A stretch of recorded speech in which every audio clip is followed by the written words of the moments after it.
Negotiating my curriculum. The next couple of years, until I became employed full-time in January 1971, I placed most of my emphasis on my academics and plotting how I could do AU in 3 years instead of 4, and have a double major on top of that. AU was going through some really strange phases back in the late 60s and early 70s. They had eliminated all academic requirements except English and a foreign language, had changed, curtailed, or augmented classes and schedules because of campus unrest, protests, occupations, and class closings. I still have letters from AU President George Williams to parents reassuring them of the university's commitment to provide their students the best academic programs despite the rash of disruptions to academic and university life. Though the university no longer required the usual math, English, humanities, science, language curriculum, it was difficult to create a schedule without following something along those lines.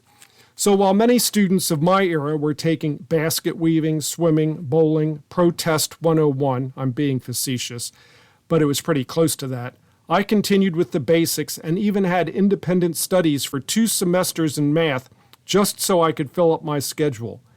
When I ran out of English classes, I signed up for screenplay writing with celebrated author Larry McMurtry for 2 semesters, and we met at his house on Cathedral Avenue.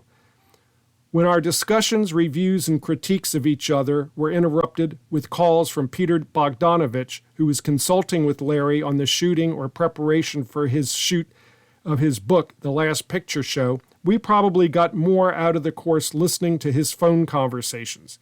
Of course, none of this could be done in a vacuum. You had to consult with and get the sign-off of your academic advisor for most of these course choices. One of my more memorable professors was Helmer Jungens. He had made my second semester of college math understandable after I nearly failed the first semester. How does one get it when there are 400 plus students in the class one day of the week, and then you meet in smaller groups another day headed by a graduate student who barely knew what he was doing? Oh my gosh. But Jungens was one of those, very similar to my junior high school algebra teacher Thelma Whitehead, who just had a way of getting you to get it. Those prize teachers are hard to come by. Jungens looked like a NASA engineer or flight controller, short-sleeved white shirt, tie, and black horn-rimmed glasses. He was an easygoing person and one of the nicest you'd ever meet. I continued a 3rd and 4th semester of math with him, crafting an independent study in cybernetics. Really? I came up with a reading list, project goal, and paper on robotics, feedback theory, and control. I have no idea where that all came from. And the second one was in game theory, if I recall.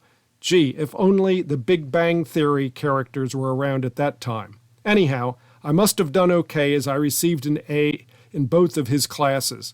I have to admit, I did use my contacts at the radio station and TV studio to get by in a couple of classes. I think my communications BA required a course in economics and one in American history or something.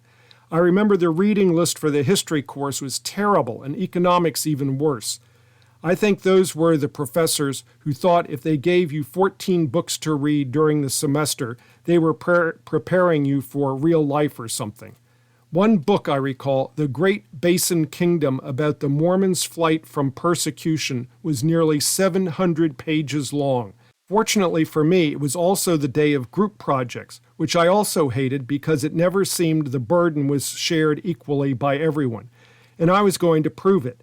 I recall convincing my groups to consider TV roundtable discussions for each of the course's projects.